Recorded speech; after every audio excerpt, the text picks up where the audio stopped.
सबस्टन्सची tendency काय असेल? To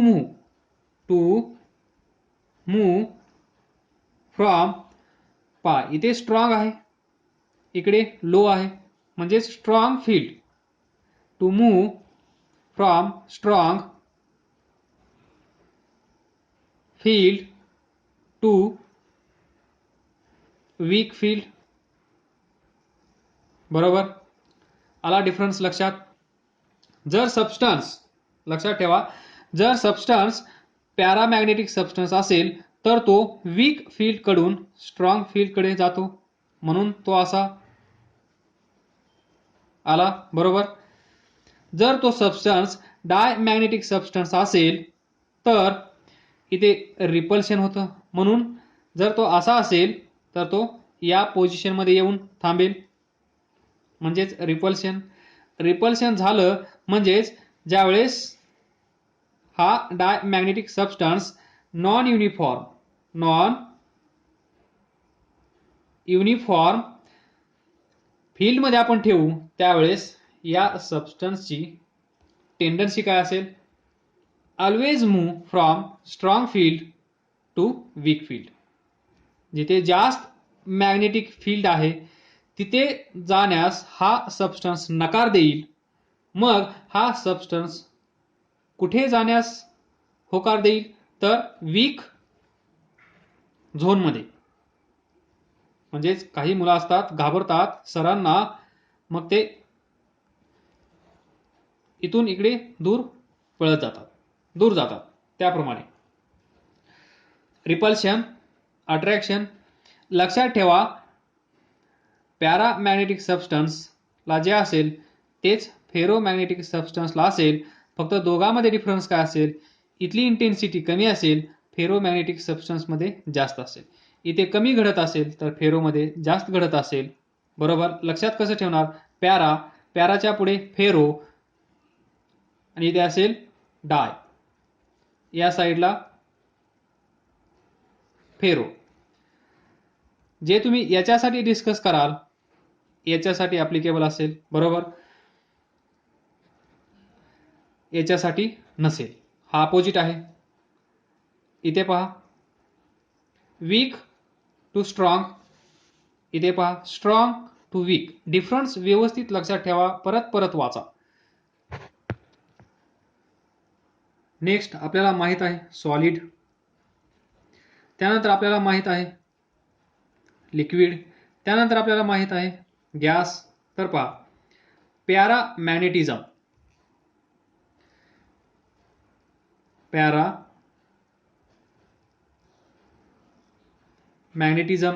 इथे पण असेल, इथे पण असेल, इथे पण असेल. त्यानंतर डायमॅग्नेटिझम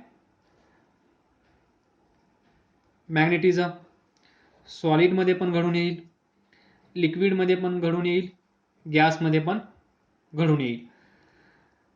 पण last ferro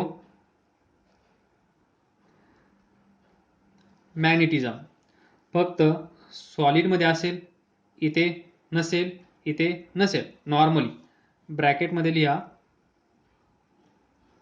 how normally.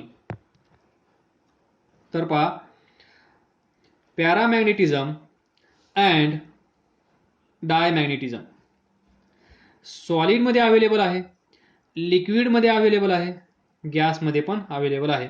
whereas ferromagnetism normally occurs in solid only. लक्षात ठेवा दिस डिफरन्स. देन याच्यावरूनच आपण थोडंसं मॅजिक करणार आहोत. तर पहा, जर हा सबस्टन्स म्हणजेच हे लिक्विड पॅरामॅग्नेटिक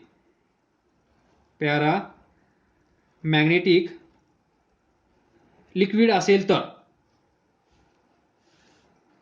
पॅरामॅग्नेटिक लिक्विड घ्या, त्यानंतर एक यू ट्यूब घ्या, नॉट यूट्यूब यू ट्यूब. या ट्यूब मध्ये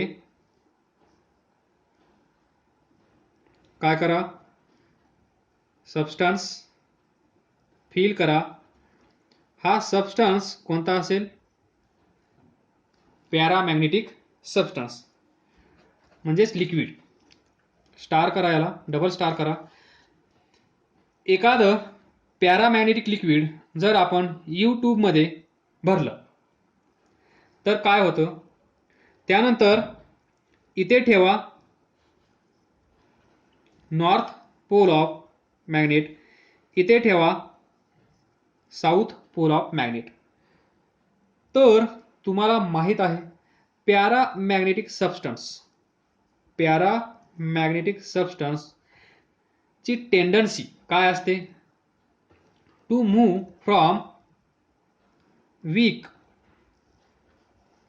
फील्ड टू स्ट्रॉंग फील्ड. हे तुम्हाला माहित आहे.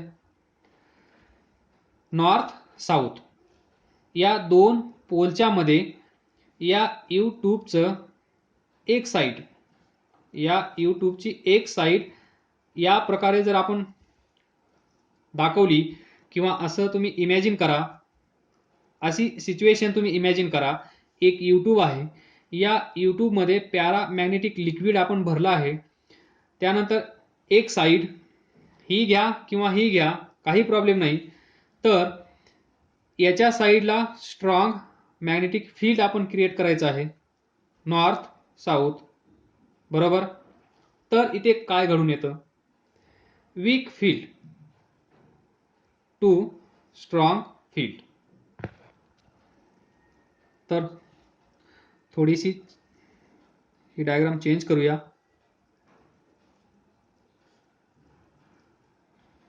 तर पहा, सेम आहे, काही प्रॉब्लेम नाही, फक्त लेंथ वाढवली आहे.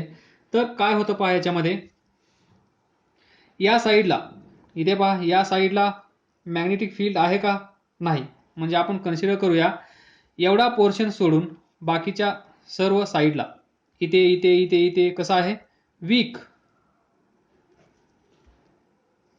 फील्ड आहे. तर हा पॅरामॅग्नेटिक सबस्टन्स, याची टेंडन्सी, याची प्रॉपर्टी काय आहे, to move from field which is weak to field which is strong. तर स्ट्रॉंग फील्ड कुठे असेल, इथे. म्हणजे हा सबस्टन्स इथून इकडे येईल, हा सबस्टन्स इथून इकडे येईल. याचा अर्थ काय, तर पहा, नॉर्थ साऊथ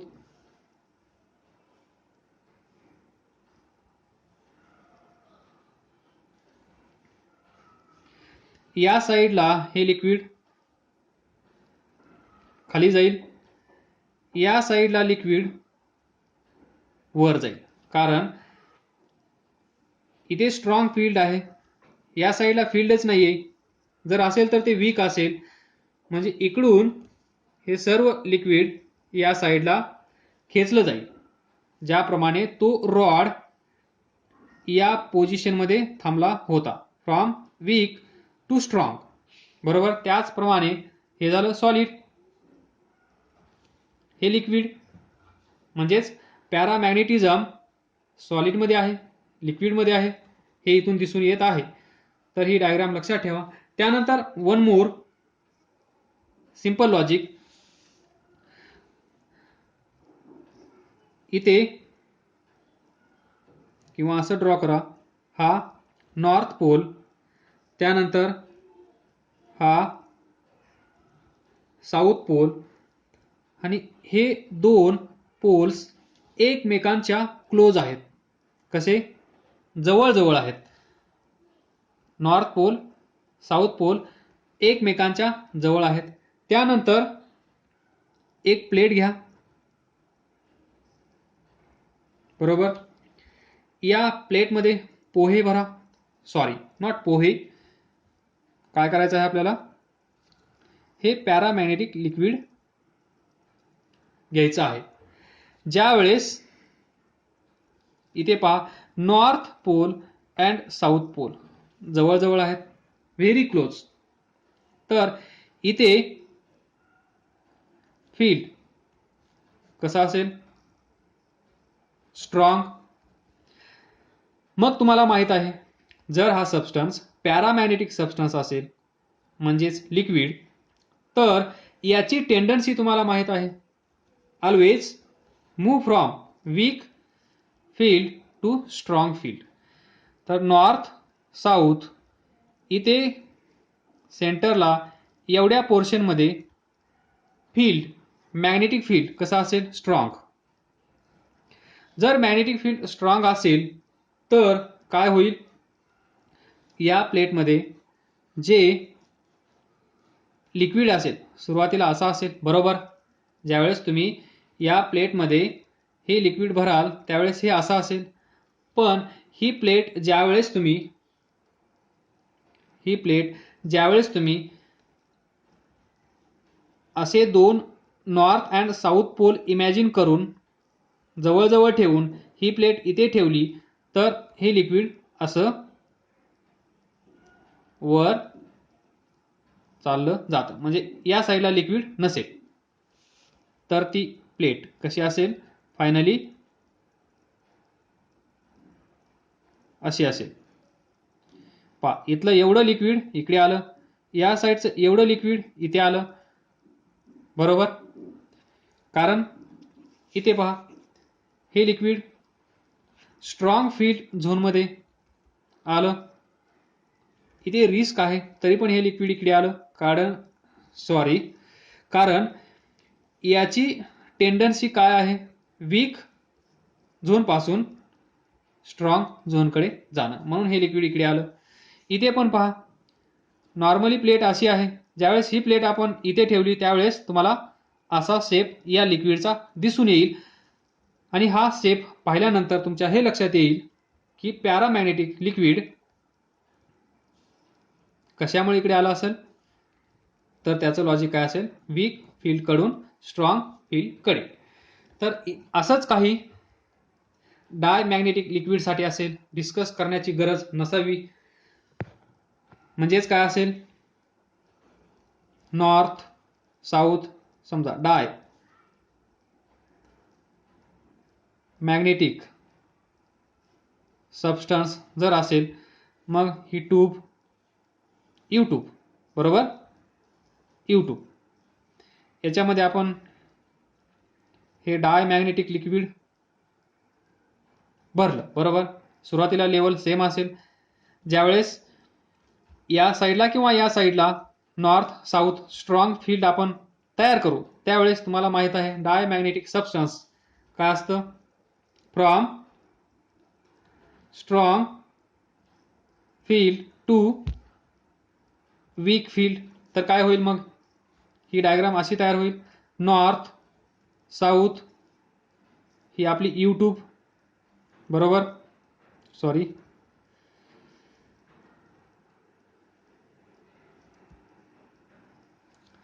तर या साईडला हे लिक्विड डायमॅग्नेटिक लिक्विड खाली जाईल, या साईडला ते वर जाईल, कारण इथे स्ट्रॉंग मॅग्नेटिक फील्ड आहे. इथे फील्डच नाहीये, असेल तर ते कमी असेल, म्हणजे strong to weak, strong field to weak field for diamagnetic substance. तर पहा, last but not least examples for paramagnetic substance.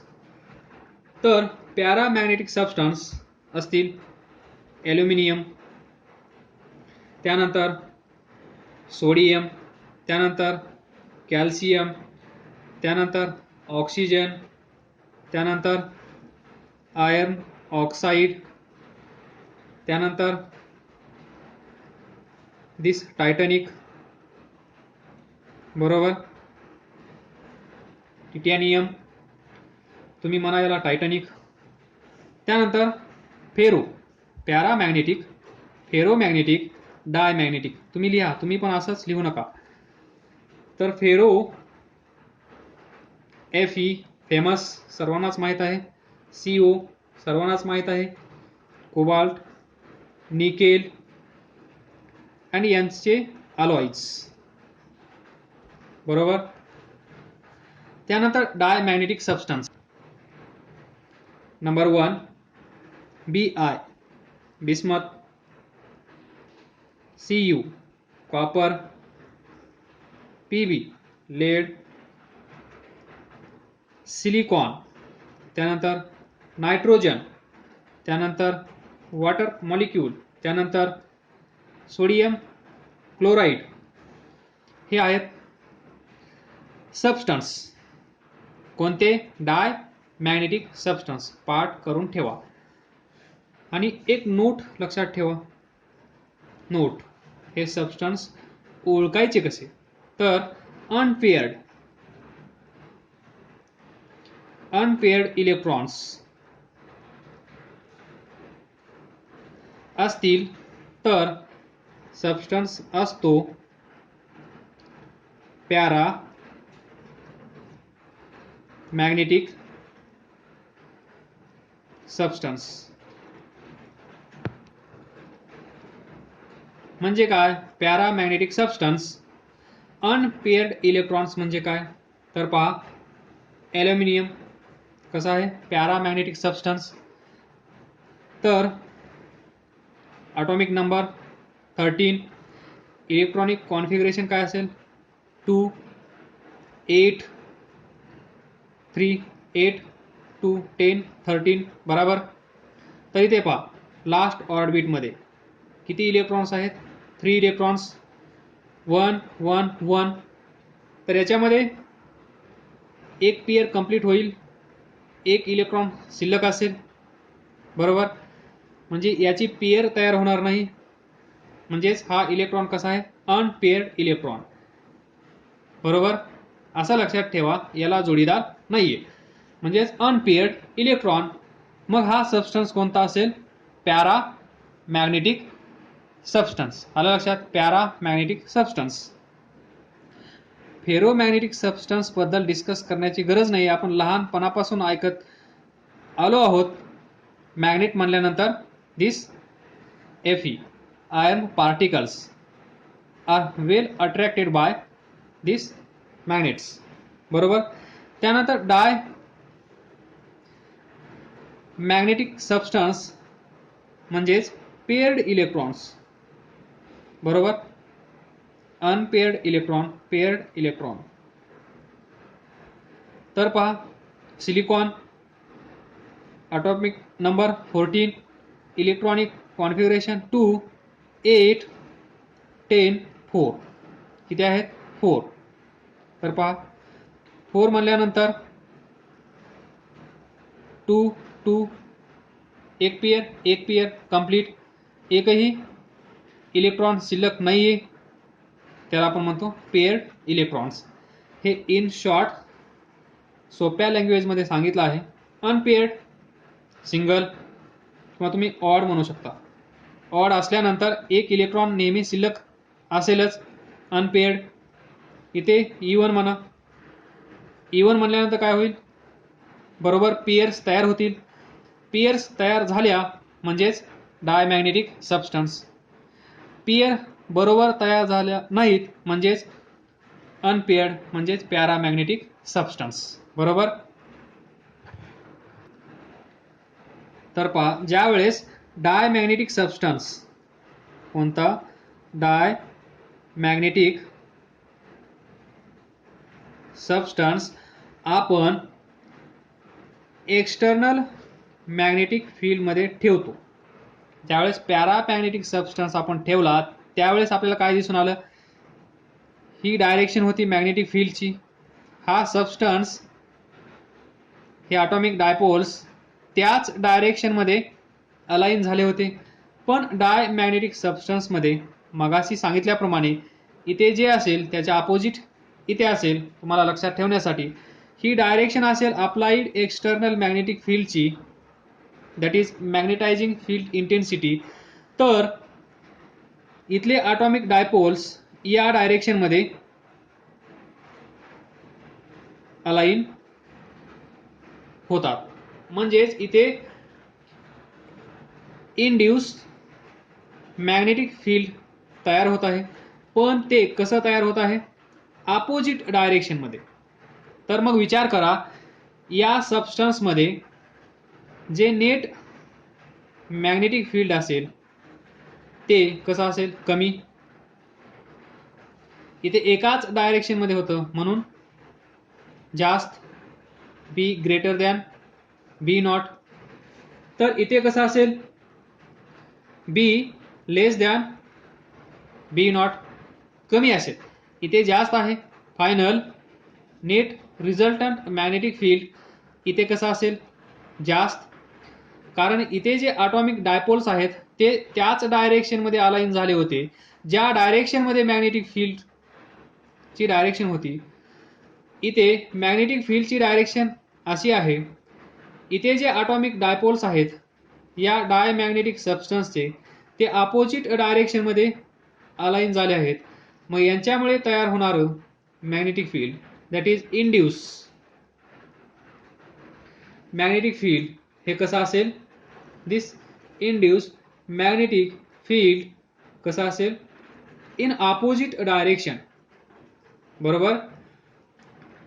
म्हणजेच ज्यावेळेस when magnetic field is applied here or when this diamagnetic substance is kept in this external magnetic field, this diamagnetic substance develops net magnetic moment.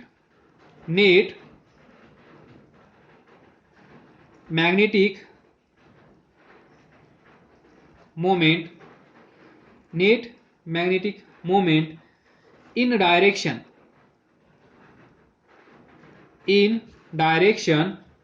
opposite, in direction opposite to applied field and hence repulsion. बरोबर. म्हणजे इथे असणारा net magnetic field कसं असेल, कमी. एवढं तुमच्या लक्षात आलं. For paramagnetic substance same direction मध्ये हे ॲटॉमिक डायपोल्स अलाइन होतील. फॉर डायमॅग्नेटिक सबस्टन्स हे ॲटॉमिक डायपोल्स या फील्डच्या अपोजिट डायरेक्शन मध्ये अलाइन होतील. बरोबर. मग नेट मॅग्नेटिक मोमेंट किंवा नेट मॅग्नेटिक डायपोल मोमेंट इथे अपोजिट डायरेक्शन मध्ये तयार होईल. बरोबर. That is magnetization, M per unit volume. इथे जे मॅग्नेटायझेशन झालं आहे ते निगेटिव्ह आहे, अपोजिट आहे याला. बरोबर. म्हणजेच इथे रिलेशन बिटवीन, हे तुम्हाला माहित आहे, I इज इक्वल टू जाय इंटू एच. तर मॅग्नेटायझेशन कसं झालं आहे इथे, अपोजिट डायरेक्शन मध्ये, म्हणजेच minus I is directly proportional to H. तर ग्राफ मायनस आय एच लक्षात ठेवा. त्यानंतर magnetic susceptibility of this diamagnetic substance. Magnetic susceptibility, that is zeta, is small for diamagnetic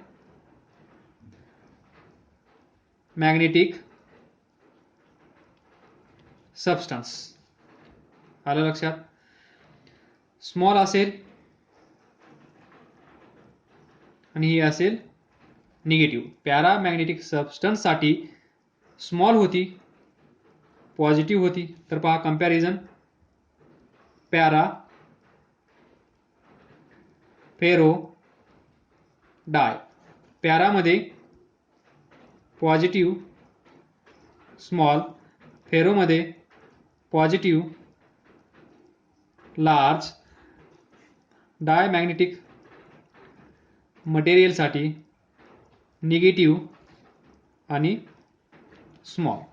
difference व्यवस्थित लक्षात ठेवा. Magnetic susceptibility that is zeta. त्यानंतर relative permeability, this mu r is equal to mu divided by mu naught, हे तुम्हाला माहित आहे, is equal to 1 plus zeta. Value of this relative permeability mu r for diamagnetic substance is less than 1, is less than 1, म्हणजेच mu divided by mu naught is less than 1. From this mu is less than mu naught. हे आपण paramagnetic substance साठी पण पाहिलं. काय होतं, mu greater than mu naught because mu r is greater than 1 for paramagnetic substance. इथे आपण discuss करत आहोत डायमॅग्नेटिक सबस्टन्स. तर for diamagnetic substance this relative permeability is less than 1, where mu is permeability of material. This is for free space.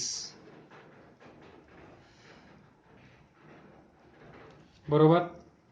आणि हा किती असतो, 4 pi into 10⁻⁻⁷ mu naught, याच्यापेक्षा कमी फॉर डायमॅग्नेटिक सबस्टन्स.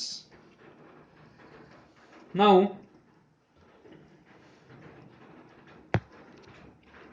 तर पहा, म्यू आर तुम्हाला माहित आहे, mu R is equal to 1 plus this zeta.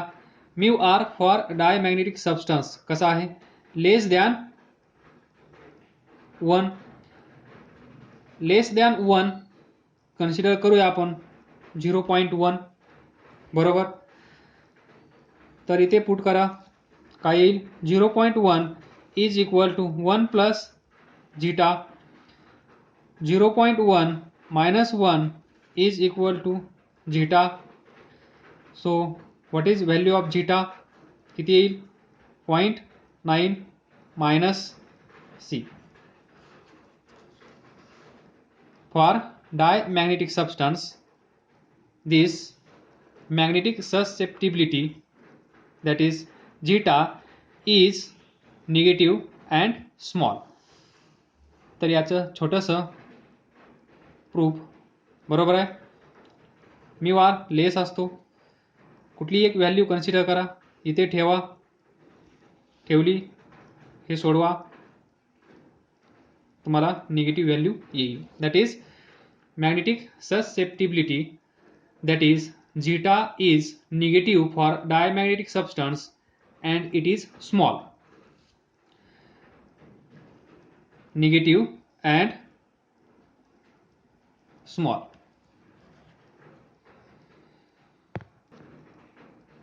ज्यावेळेस असा substance, that is diamagnetic substance, आपण एक्सटर्नल मॅग्नेटिक फील्ड मध्ये ठेवतो, त्यावेळेस काय होतं आपण पाहिलं आहे. तर अवे फ्रॉम, हे असं स्ट्रक्चर तयार होतं.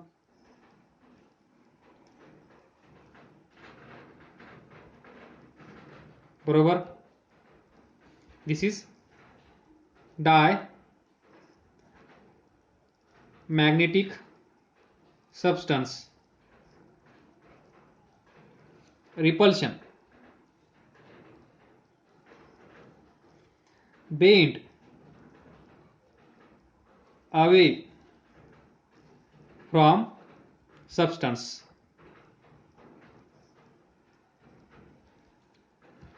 Tendency,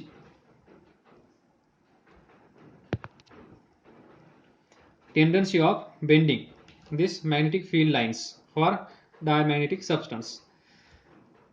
मग इथे असणार मॅग्नेटिक फील्ड कसं असेल, लेस दॅन दिस मॅग्नेटायझिंग फील्ड इंटेन्सिटी. तर लक्षात ठेवा, अभ्यास करा, व्यवस्थित समजून घ्या, नाही समजलं तर परत पहा, परत रीड करा. आणि समजून घेण्याचा प्रयत्न करा. थोडंसं तुम्हाला इमॅजिन करावं लागेल या टॉपिकमध्ये, कारण प्युअरली थिअरी आहे. हे दिसत पण नाही आहे, व्हिज्युअलाइज पण होत नाही आहे, इमॅजिन पण होत नाही आहे. त्यामुळे थोडंसं टफ जाईल. पण 1, 2, 3 वेळेस प्रॅक्टिस केल्यानंतर हे तुम्हाला व्यवस्थित जमून जाईल. तर काय समजलं नसेल तर विचारा, अभ्यास करत राहा. All the best. थँक्यू.